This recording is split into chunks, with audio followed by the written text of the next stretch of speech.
greatness is not this wonderful, esoteric, elusive, God-like feature that only the special among us will ever taste. You know, it's something that truly exists in all of us. It's very simple. This is what I believe, and I'm willing to die for it. Yeah. Period.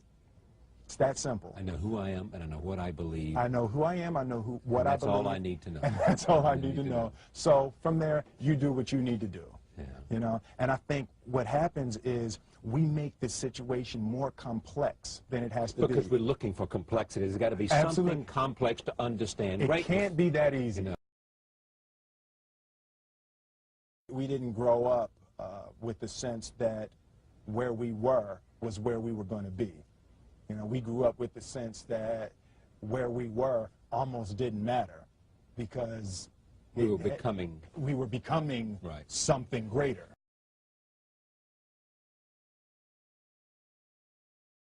The separation of talent and skill is one of the greatest misunderstood concepts for people who are trying to excel, who have dreams, that want to do things. Talent you have naturally. Skill is only developed by hours and hours and hours of beating on your craft. I've never really viewed myself as particularly talented. Where I excel is ridiculous, sickening work ethic. You know, while the other guy's sleeping, I'm working. While the other guy's eating, I'm working. I realized very, very young that there's no easy way around it. No matter how talented you are, your talent is going to fail you if you're not skilled. Mm-hmm. You know, if you don't study, if you don't work really hard and dedicate yourself to being better every single day, mm-hmm. you'll never be able to communicate with people, with your artistry, the way that you want. So the only thing that I see that is distinctly different about me is I'm not afraid to die on a treadmill. You might have more talent than me, you might be smarter than me, you might be sexier than me, you might be all of those things. You got it on me in 9 categories.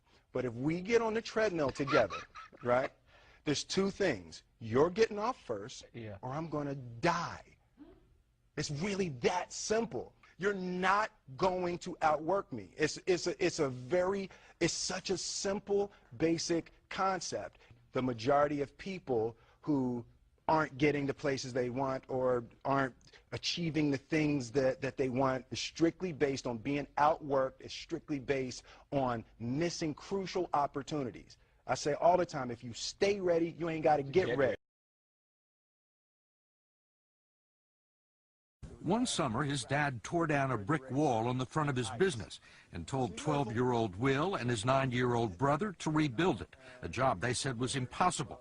It took them 1.5 years, but they did it. And he said, now don't you ever tell me it's something that you can't do. You don't try to build a wall. You don't set out to build a wall. You don't say, I'm going to build the biggest, baddest, greatest wall that's ever been built. You don't start there. You say, I'm going to lay this brick as perfectly as a brick can be laid. And you do that every single day. And soon you have a wall. And soon you have a wall. It's difficult to take the first step when you look how big the task is.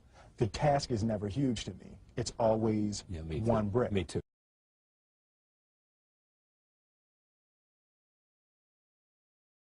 If you get your priorities straight, it's really simple. You don't have to make a decision of what you're going to do. You've already made the decision ahead of time, because passion and emotion in the moment is always going to give you the wrong answer. So if you do the math ahead of time, it's not an issue in the moment. You know, it's an idea that my grandmother always had, that if you're going to be here, then there's a necessity to make a difference. She always instilled the responsibility, the spiritual responsibility that you have to make every group you come in contact with better. I want to do good. I want the world to be better because I was here. I want my life, I want my work, my family. I want it to mean something. And it's like, it has, if you are not making someone else's life better, then you're wasting your time. You know, like your life will become better by making other lives better. I want to represent an idea. I want to represent possibilities. I want to represent magic, right? That you're in a universe and 2 + 2 = 4. 2 + 2 only equals 4 if you accept that 2 + 2 = 4. 2 + 2 is going to be what I want it to be. I want to represent the idea that you really can make what you want. One of my favorite books is The Alchemist, Paulo Coelho. And that's just, I just believe that. I believe that I can create whatever I want to create. The first step before anybody else in the world believes it is you have to believe it. There's no reason to have a plan B because it distracts from plan A. I think that there's a certain delusional quality that all successful people have to have. You have to believe that something different than what has happened for the last 50 million years of history. You have to believe that something different can happen. Confucius said, he who says he can and he who says he can't are both usually right. Being realistic is the most commonly traveled road to mediocrity. Why would you be realistic? What's the point of being realistic? Just put up a barrier. Yeah, I'm going to do it. It's done. It's already done. The second I decide it's done, it's already done. It's right. Now we just got to wait for y'all to see. It's unrealistic to walk in a room and flip a switch and lights come on. That's unrealistic. Fortunately, Edison didn't think so. It's unrealistic to think you're going to bend a piece of metal and fly people over an ocean in that metal. That's unrealistic. But fortunately, the Wright brothers and others didn't believe that. And it just seems like such a ridiculous idea to me to embrace the idea that it's not going to happen. That's not real for that to happen. As soon as you say it, now you just made that real. Our thoughts, our feelings, our dreams, our ideas are physical in the universe. That if we dream something, if we picture something, if we commit ourselves to it, that is a physical thrust towards realization that we can put into the universe. That the universe is not a thing that's going to push us around. That the world and people and situations are not something that are going to push us around. That we are going to bend the universe and command and demand that the universe become what we want it to be. I study the patterns of the universe. There's a redemptive power that making a choice has, you know, rather than feeling like you're at effect to all the things that are happening. Make a choice, right? You just decide what it's going to be, who you're going to be, how you're going to do it. Just decide.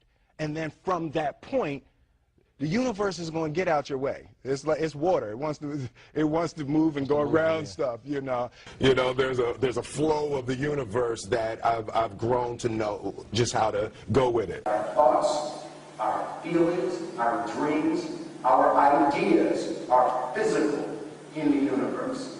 That if we dream something, if we picture something, if we commit ourselves to it, that is a physical thrust towards realization that we can put into the universe. That the universe is not a thing that's going to push us around.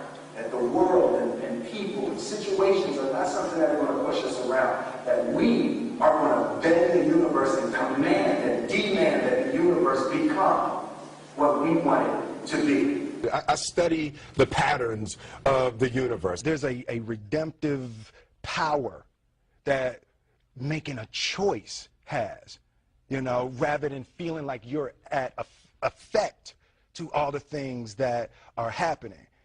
Make a choice. Like, you just decide what it's going to be, who you're going to be, how you're going to do it. Just decide.